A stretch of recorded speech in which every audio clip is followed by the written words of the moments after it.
For my son's birthday, I booked the entire restaurant. Not one family member came. No calls. No excuses.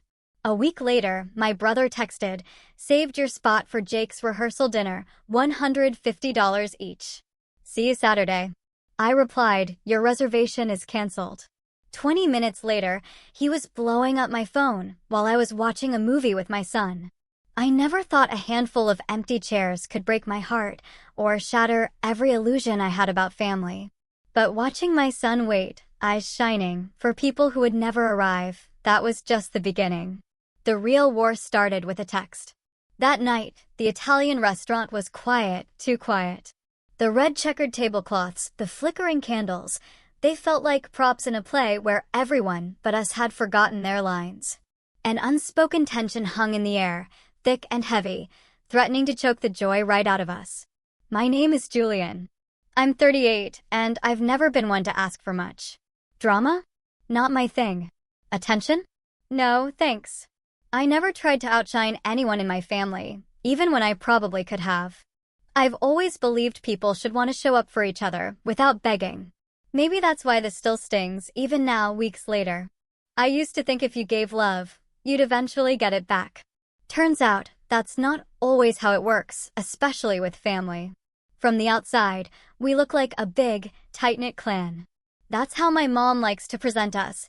Holiday Facebook photos with matching outfits, choreographed birthday toasts, and those nauseating group texts filled with heart emojis that no one ever actually reads. I have 2 older brothers, Michael and David, and a younger sister, Sarah. My parents are still together in the same 2-story house we all grew up in. You'd think we had each other's backs no matter what. But I learned early on I was the spare wheel, the quiet one, the different one. While my siblings played sports and ran in the same social circles, I was the kid in the basement drawing comic books and collecting antique keys. Seriously, old keys. I loved imagining what they opened. My brothers mocked me endlessly. Michael once told me, "Julian, if you're going to be weird, at least be useful about it." I was 13. Eventually, I grew into myself. Got a graphic design job right out of college, started freelancing, then opened a small creative agency with friends. We did branding, web design, stuff people still jokingly called not real work at family dinners. I didn't care. I had a good life, a decent apartment, and most importantly, my son, Leo. Leo's turning 9. Brightest kid I've ever met. And yeah, I'm his dad, but it's true. He sees the world a few steps ahead, with this dry, observant humor, always catching things that fly over other kids' heads. He's my best friend. Not in a cringy way. I mean, when I think about who I want to spend a Sunday afternoon with, playing old Super Nintendo games or walking through the park with hot chocolate, it's him. Always. Chloe, Leo's mom, and I split about 5 years ago. It wasn't ugly, just 2 people growing apart. We're civil, even friendly, for Leo's sake. She's got her life, I've got mine, and we've made joint custody work. I pride myself on making our time special. Every other weekend, I pick him up Friday, and it's just us, building pillow forts, watching space documentaries, trying new, weird ice cream flavors. It's our thing. So, for his birthday this year, I wanted something extra. Not extravagant, just thoughtful. I rented out his favorite cozy Italian place, red checkered tablecloths, a jukebox. Antonio, the owner, treats Leo like royalty. They do make-your-own pizza nights for kids. I reserved the whole place, paid in advance, even made custom menu cards with a drawing of Leo as Captain Extra Cheese. Silly, maybe, but it meant something to me. I sent invites to the whole family 2 weeks ahead, texts, emails, group chat. Even reminded everyone the day before. Not one person said they couldn't make it. Not one. Leo and I showed up that Saturday in matching navy shirts. He had a little bow tie he'd picked himself. Balloons were in my car. The table was set for 16. I remember staring at those empty chairs, my stomach twisting. Antonio gave me a sympathetic look. I kept glancing at the door, trying to hide my worry from Leo. He was still bouncing, asking if he could pick the first song. "Do you think Aunt Sarah will bring that chocolate cake again?" he asked, eyes sparkling. "Yeah, bud. I bet she will," I lied. We waited 15 minutes, then 20. I texted the group, "Hey, we're here." Leo's excited to see everyone. Smiling face with smiling eyes, nothing. Not a single reply. After 35 minutes, Antonio gently asked if I wanted him to start serving. I told him to go ahead. We ate alone, just me and my boy. He didn't ask about the others again. Just quietly made his pizza, humming the song he'd picked.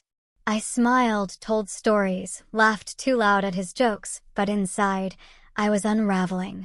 Back at the apartment, Leo fell asleep on the couch, frosting on his cheek. I sat next to him in the dark, scrolling through the family group chat. Still no messages. No, sorry, no, I forgot, no, running late. Not even an emoji. I stared at the screen for a long time. Then I turned off my phone. A week went by. Silence. No calls, no apologies, nothing. I didn't bring it up. Didn't ask for explanations. Maybe they were embarrassed. Or maybe they just didn't care as much as I did. Either way, I let it sit. I took Leo to the arcade that next weekend and didn't mention it once. But then, exactly 7 days later, I got a text from Michael. "Hey, booked your place for Daniel's rehearsal dinner. $150 ahead. See you Saturday." Daniel is Michael's oldest, 23, engaged to Olivia, a girl I'd met twice. They were doing a rustic barn wedding next month. I wasn't close with them, but I'd been invited out of courtesy. I hadn't RSVP'd. And Michael just assumed my agency's studio space, the one we sometimes rent for private events, was his to use. Without asking, without a "would you mind?" Just a statement. Like it was a done deal. I stared at that message for 5 minutes. Something shifted inside me. The quiet part of me, the one that always tried to be understanding, to play peacemaker, just stood up and walked out of the room. I didn't even think. I just typed back, "Reservations canceled." 20 minutes later, my phone started buzzing. Michael, then again, then Sarah, then my mom. Call after call. Texts rolled in. "What's going on? You can't just cancel. People are flying in. You're being dramatic." I didn't answer. Didn't even read half of them. I was on the couch with Leo, watching some animated movie with a robot and a girl in space. He leaned against me halfway through, warm and content. And I thought, this is the only person who shows up for me every time. The only one who doesn't need a reminder to care. So I silenced my phone, let it buzz and buzz until it stopped. But the fallout was just beginning. And I had no idea how far they were willing to go to make me the villain in the story. I wish I could say the text stopped after that night, that maybe they'd taken the hint. But if you've dealt with people like this, family members who treat you like a utility instead of a human being, you know it's never that simple. The next morning, my sister Sarah sent a group message. It wasn't addressed to me, but it was obviously about me. "Hey everyone, slight hiccup with the rehearsal dinner plans. Julian had to cancel last minute due to a scheduling issue, but don't worry, Michael and I are figuring out an alternative." No apology, no explanation, just enough passive aggression to make it sound like I'd flaked, like I was the one who dropped the ball. I didn't respond. Part of me wanted to say something, to call out how wildly out of touch that message was. But the bigger part of me was just tired. I'd spent so many years making excuses for them, brushing things off, pretending it didn't bother me. But it did. It really did. That night at the restaurant had been the final straw. I just didn't realize it yet. A few days passed. I tried to keep my head down, focus on work. Leo was with Chloe for the week, and I threw myself into a new client project, branding for a local bookstore opening downtown. It was nice, actually. Peaceful. But by Thursday, I noticed something strange. Our event booking calendar had an odd new entry, Daniel rehearsal dinner, confirmed. Scheduled for Saturday at my studio. I blinked. I knew I hadn't put it there. I asked my assistant, Isabella, if she had. She hadn't. I pulled the back-end activity logs. Someone had used our public event inquiry form, then responded to the automated confirmation email and marked it confirmed. It shouldn't have been enough to actually lock in the date, but somehow it had slipped through. And that someone was Olivia, Daniel's fiancée. I stared at her email address in disbelief. I hadn't even remembered her last name until I saw it. It felt entitled, brazen, like they'd already decided this was going to happen whether I agreed or not. I emailed her back, politely but firmly, explaining the venue was not available and the booking was canceled. I carbon copied Michael, just in case. The reply came within 10 minutes. Hi Julian. Sorry for the confusion. I thought Michael had spoken to you already. We've already sent the invites with your address listed, and guests are expecting to be there. It would be incredibly difficult to change plans at this point. Hope you understand. The audacity. They hadn't spoken to me. They hadn't even asked. I didn't reply. I forwarded the email to Isabella and told her to block the calendar for maintenance that weekend. Then I turned off my notifications. But that didn't stop them. That Friday night, Michael showed up at my apartment. I opened the door, surprised. He looked annoyed, not angry or emotional, just inconvenienced, like I'd messed up a lunch order. You serious, Julian? He said, not even a hello. You're really going to pull this crap? After everything? I just blinked. Everything. He stepped inside without waiting to be invited. Walked right past me like he owned the place. We have 50 people coming tomorrow. Olivia's parents are flying in from Maine. We told them you were letting us use your place. We already paid for catering. I closed the door slowly. That's not my problem, Michael. You didn't ask. You just assumed. He turned, finally facing me. You're part of this family, aren't you? I laughed, sharp and bitter. Funny. No one seemed to remember that when I sat alone with Leo at his birthday dinner. He rolled his eyes. Don't start with that. No, let's start with that. I said, louder now. Not one of you showed. Not one text. Not one call. I decorated that place for hours, Michael. Leo kept asking when everyone was going to arrive. You know what I told him? That maybe you were stuck in traffic. That maybe Aunt Sarah was baking a cake. That maybe, just maybe, someone gave a damn. Stop being so dramatic, he interrupted. You should have known we had Daniel's engagement party that night. I stared at him. I did not know that. Well, Mom said she told you. She didn't. My voice dropped. And even if she had, how does a 9-year-old's birthday take a backseat to a party for a couple of adults who live 2 hours away and see you every weekend? Michael didn't answer. He looked uncomfortable for the first time, shifting his weight, glancing toward the hallway. I kept going. You all ditched him, Michael. A little boy, your nephew. And now, a week later, you're asking me to open up my business like nothing happened. He sighed. Look, I'm not here to fight. I'm just asking you to do the decent thing. Don't make this harder than it needs to be. No, I said, stepping closer. Doing the decent thing would have been showing up when it mattered. This? This is you trying to save face in front of Olivia's parents. We stared at each other. Then he scoffed. You've always had this victim complex. That one landed harder than I expected. Victim complex. Like the years of being excluded were just in my head.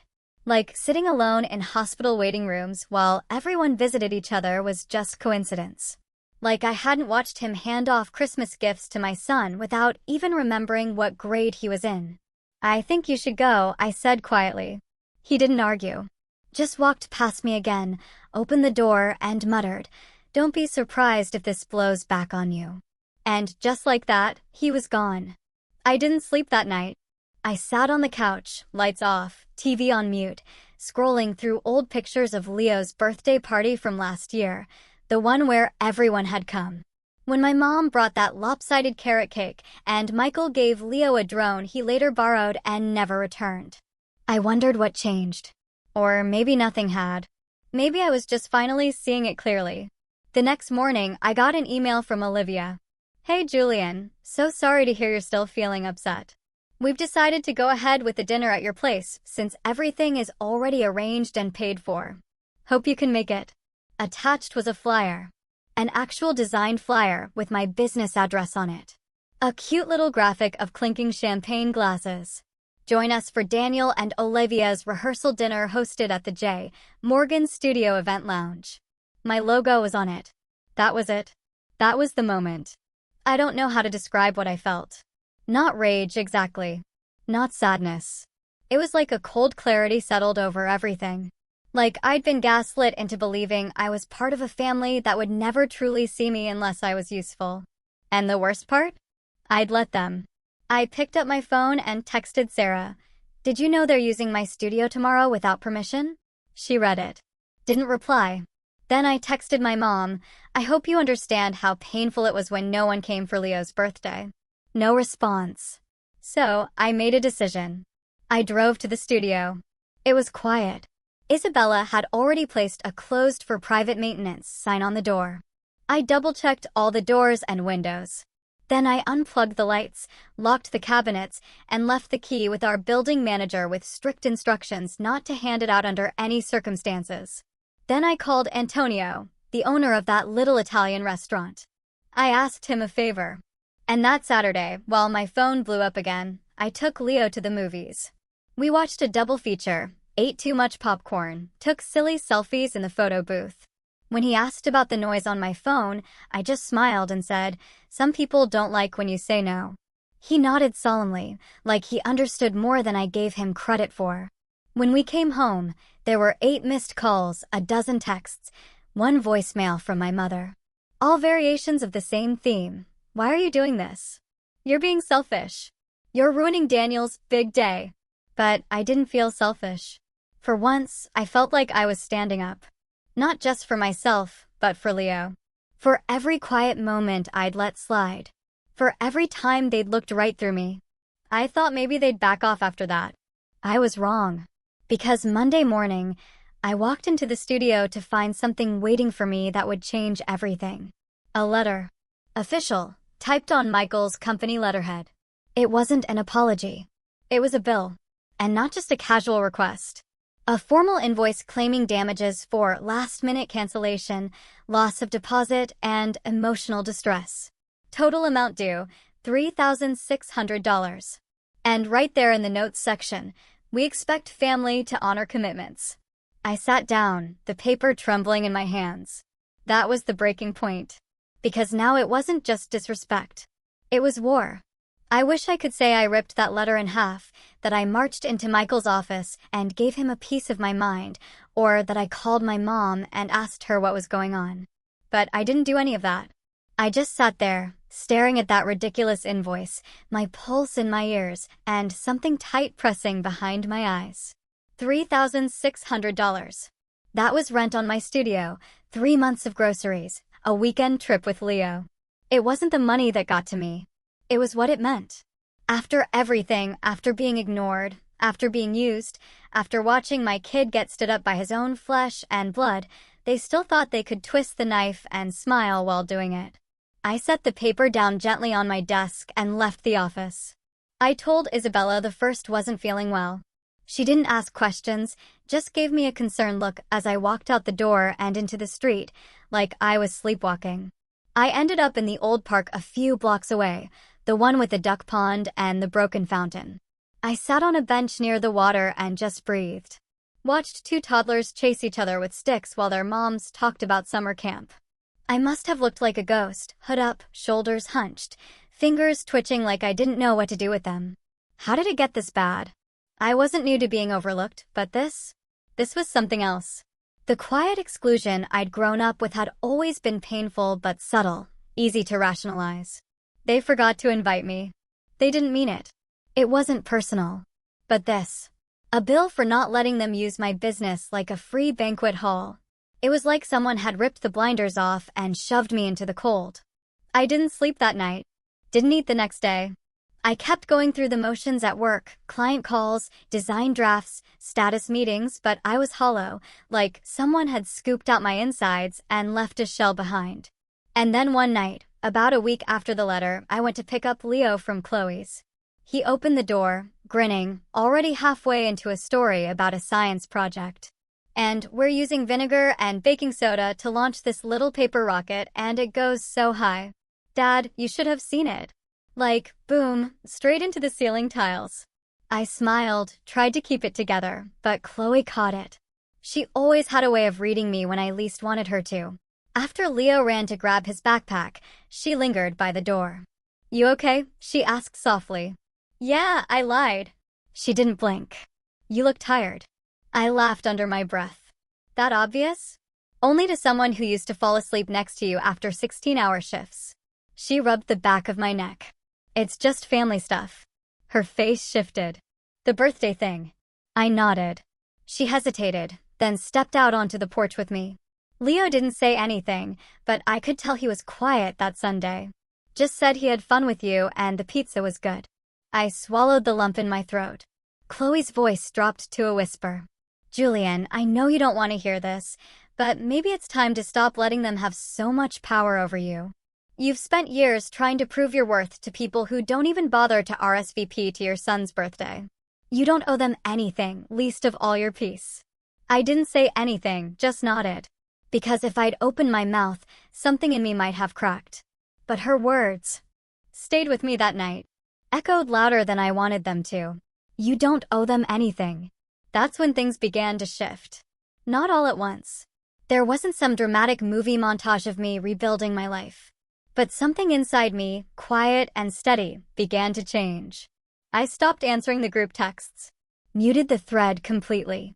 I told Isabella to block any booking inquiries from family emails unless I explicitly approved them. I started setting firmer boundaries, little ones at first, saying no when someone expected a favor, declining invitations to family brunches where I'd spend half the time explaining why I was still single and the other half listening to Michael talk about crypto. At first, it felt wrong, like I was being selfish. But then, slowly, it started to feel like something else. Liberating. Freeing. Like I was peeling off a heavy coat I didn't know I'd been wearing for years. One night, after Leo fell asleep on the couch next to me, I pulled out my old sketchbook, the one I hadn't touched since college. I used to draw all the time, little fantasy creatures, detailed cityscapes, superhero concepts I dreamed of pitching one day. Life got in the way. Deadlines. Meetings. Clients. But that night, I sat at my desk, turned on the lamp, and let my pencil wander. Hours passed. The world disappeared. And when I looked up, it was nearly 2 a.m., and I'd filled 5 pages. I started drawing again every night after Leo went to bed. Not for work, not for anyone else. Just for me. And something strange started happening. I felt lighter, sharper, like some part of my brain had finally been unclogged. I'd wake up with ideas buzzing in my head. Isabella noticed it, too. You're in a good mood this week, she said one morning. Did you invent a new type of coffee or something? I laughed. Something like that. Then, a month after the bill, something wild happened.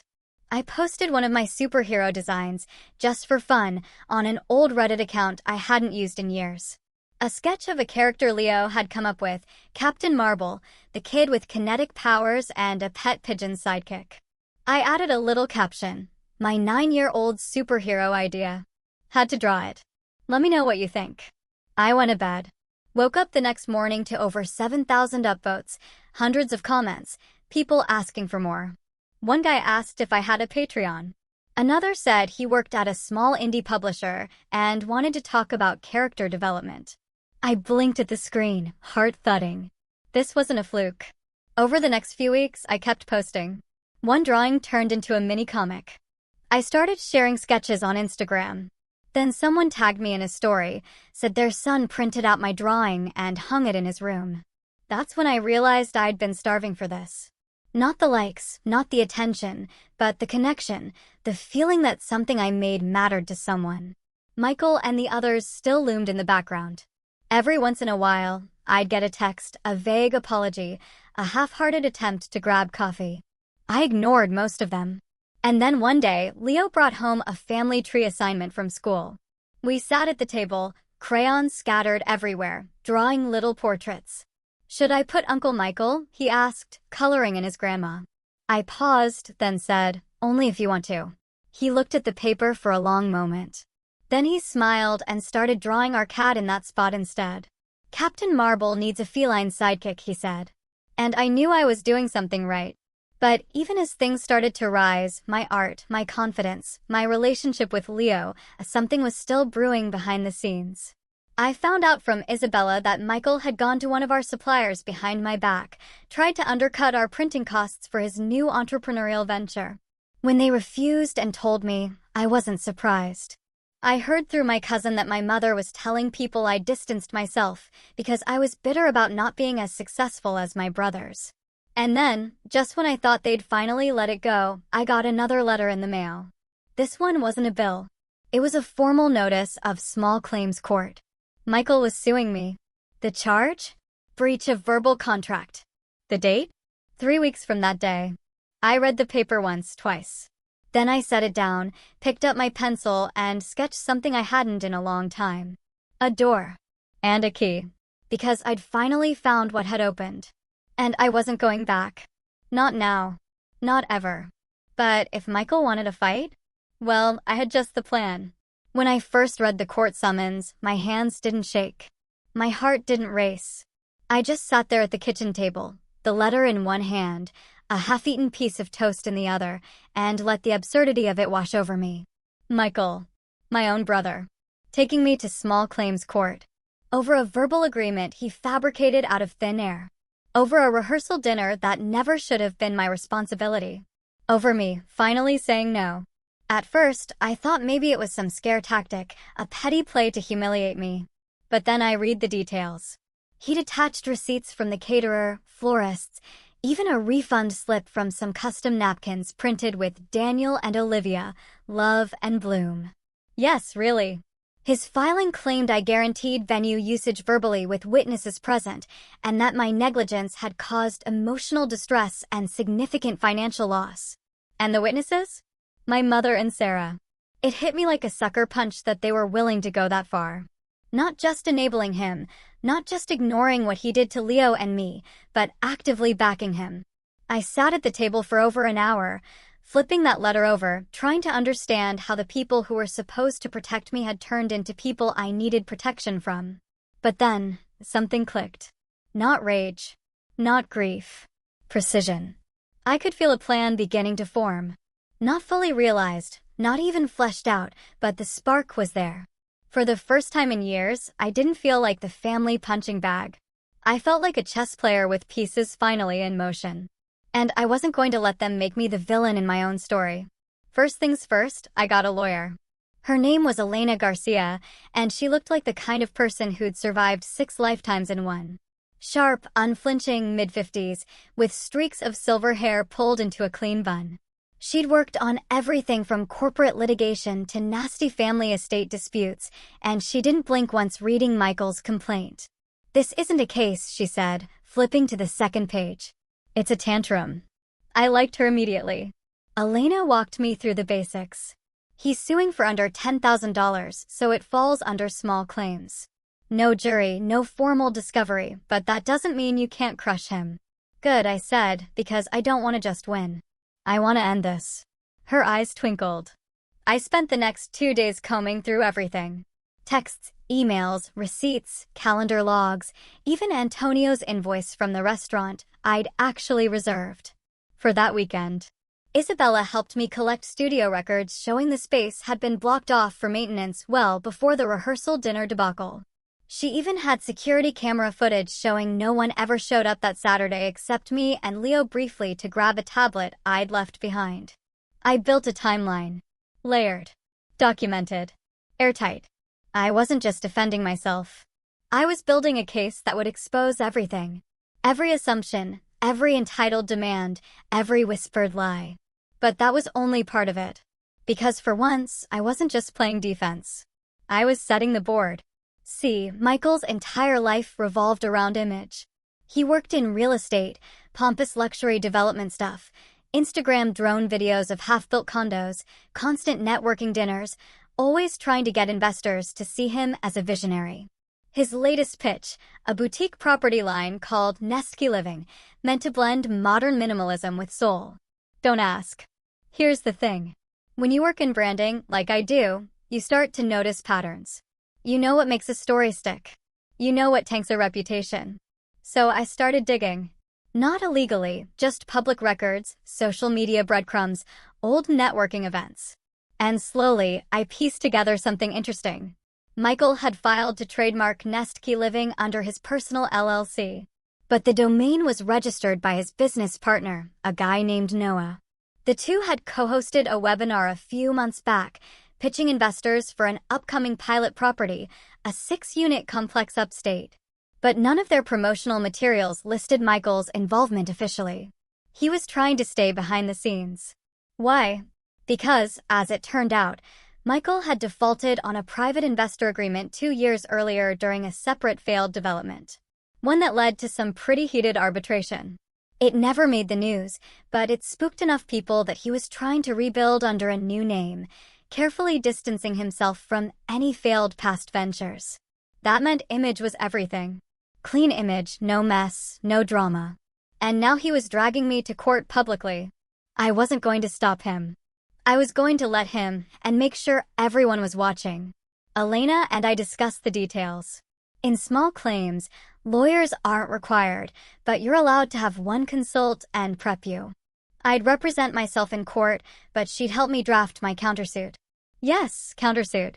Because I'd incurred costs too, actual ones. Canceling the event space, rescheduling maintenance, hiring extra security after receiving threatening messages from Michael's friends. And emotional damages? No, I didn't go that far. I didn't need to. I had something better. Cold, verifiable facts, patterns of entitlement, and receipts. But I needed one final element, witnesses. And not the kind who lived in my family group chat. I called Antonio, the restaurant owner. I explained everything, showed him Michael's original messages, and asked if he'd write a signed statement confirming I'd reserved his venue for Leo's birthday that same day and that not a single family member had shown. He didn't hesitate. I'll even show up in court if you need, he said. I remember how your son kept looking at the door. Broke my damn heart. Then I reached out to Chloe. I debated it, unsure if it was fair to ask. But when I explained what was happening, she offered her help before I even got the words out. Say the word, she said. I was there. I remember how quiet Leo was after that weekend. Even Isabella wanted in. She pulled records, print logs, timestamps, everything to prove Michael's claims were fiction. I've watched you put up with them for years, she said. I've got your back, Julian. It felt surreal. For the first time in my life, people were standing with me. And I realized this wasn't just about winning in court. This was about showing Leo what it looks like when you stop letting people walk all over you. When you say enough. I booked a quiet meeting room for the day of the hearing and rehearsed every detail. Elena grilled me with mock questions. Chloe played devil's advocate. Isabella role-played as a snarky Michael. And the more we prepared, the calmer I felt. This wasn't revenge. It was reclamation. I wasn't coming to that courtroom to shout or cry or demand an apology. I was coming to set the record straight, to stand in the middle of the mess Michael made, and say no more. The hearing date crept closer. I didn't tell my mom. Didn't text Sarah. Didn't reach out to Michael. I didn't need to. Let them show up thinking I'd crumble under the pressure.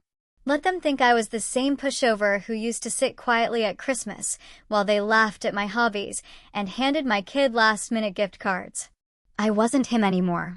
I was the man who built something on his own, who raised a son who understood loyalty and kindness better than grown adults, who took rejection and turned it into something beautiful. I was ready. The day before the hearing, I walked into my studio and sat at the desk where I'd first read Michael's letter. I pulled out my sketchbook. I flipped past pages of superheroes and pigeons, past doorways and keyholes, past fragments of a life I was finally reclaiming.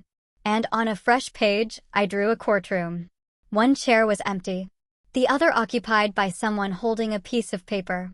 Not angry, not afraid, just prepared.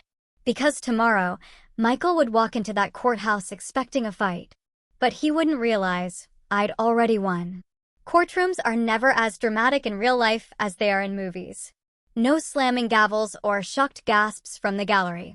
Just a small, beige room with mismatched chairs, a clock that ticks too loudly, and a judge who looks like he's counting the minutes to lunch. But to me, it felt like the stage for the final act. The culmination of years of being overlooked, underestimated, used, all wrapped into this neat little room with flickering fluorescent lights and cheap carpeting. I arrived 15 minutes early, dressed in a tailored navy jacket and gray slacks. Not to impress, but to look composed, clean, collected. I brought a single leather folder. No dramatics, just facts. Isabella walked me in, gave my shoulder a quick squeeze, and took a seat in the back. Chloe was already there too, sitting with her arms crossed and a look on her face that said she dared someone to test her patience. Then Michael walked in, flanked by my mother and Sarah. He wore his smugness like a tailored suit, all swagger and confidence. He shot me a glance like we were rivals in some business deal, not brothers. My mother avoided my eyes. Sarah gave me a tight, unreadable smile. We were called forward. I stated my name. Michael did the same, clearing his throat before answering, as if he were the one doing me a favor just by showing up. The judge, a wiry man with a sharp voice and no time for nonsense, glanced through the file. We're here on a claim of verbal agreement breach initiated by the plaintiff. Mr. Morgan, you filed a countersuit. Is that correct? Yes, Your Honor, I said, calm and clear. Let's begin.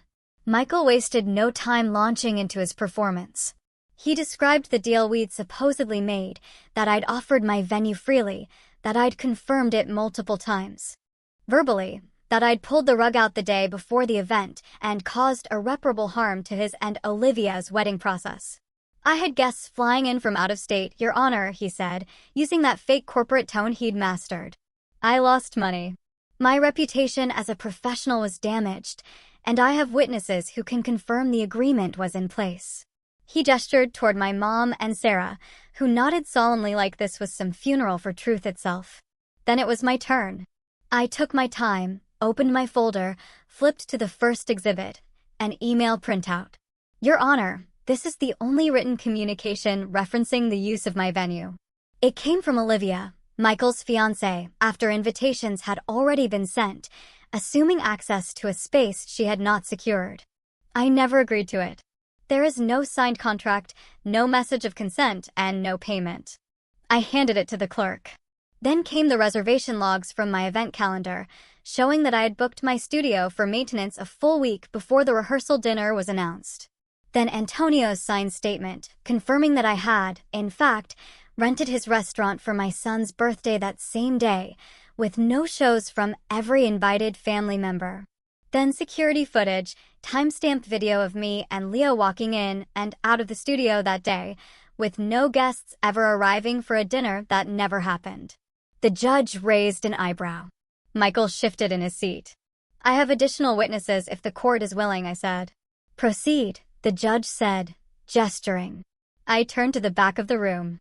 Isabella walked up first, clean, confident, professional.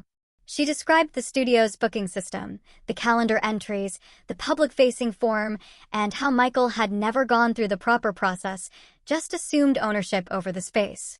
She even mentioned the messages we'd received from his friends, demanding we fix the cancellation or else, which had prompted us to hire security. Then Chloe took the stand. She didn't yell. She didn't cry. She just calmly described how Leo had waited for hours at his own birthday dinner, asking where everyone was, how he'd never received a phone call, how he'd gone to bed thinking he'd done something wrong. By the time she was done, I saw something crack in the judge's expression. I gave the final piece of evidence myself. My countersuit includes damages for misrepresentation, threats to my business reputation, and costs incurred from defending against a fabricated claim. My son's emotional pain is not something I can assign a dollar value to, Your Honor, but I'll settle for accountability. Silence. Michael looked pale. Sarah was staring down at her shoes. My mother's mouth was set in a tight line, as if she'd just realized this wasn't going the way they planned. The judge leaned back and spoke slowly. Based on the evidence provided, I find the plaintiff's claim to be without merit.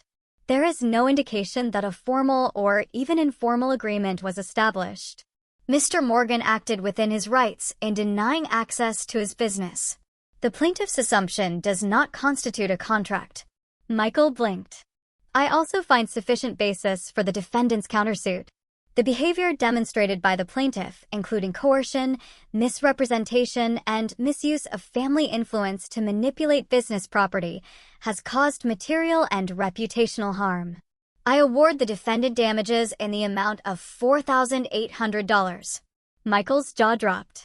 My mother turned to him, whispering something frantic. Sarah just sat frozen. And the judge added, I strongly advise the plaintiff to reconsider the use of personal vendettas as grounds for legal action. Court is adjourned. He banged the gavel once. Quick, final. It was done.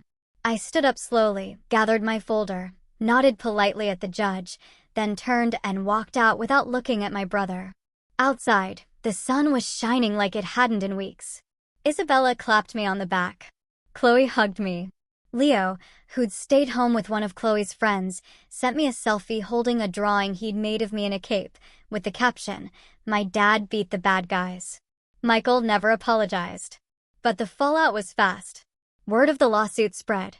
He'd told people in his network that he'd won before the hearing, so when news broke that he'd lost and had to pay damages, people started asking questions. One investor pulled out of Nesky. Then another. Noah, his business partner, emailed me directly 2 weeks later. Short and blunt. Didn't know he tried to mess over his own brother. I'm out. The trademark? Michael lost the renewal window. I bought it for $8. My mother stopped calling. So did Sarah. I didn't chase them. I didn't block them either. I just let the silence do what it does best. But the best part? Leo's next birthday. Same restaurant, same pizza night. Except this time, I only invited people who'd earned it. Antonio brought out a cake shaped like a superhero mask. Isabella showed up with a framed comic page I'd drawn of Captain Marvel saving the day. Chloe brought matching capes for her and Leo. Even Noah, the ex-business partner, stopped by and gave Leo a remote control drone. We filled the room with laughter. Every seat was taken. Every smile was real. Leo leaned into me at the end of the night and said, "This was the best one yet." And I just smiled, because I knew. The people who matter will always show up. And the ones who don't? They're not worth saving a seat. Do you think I went too far, or was it finally time to stand up for myself?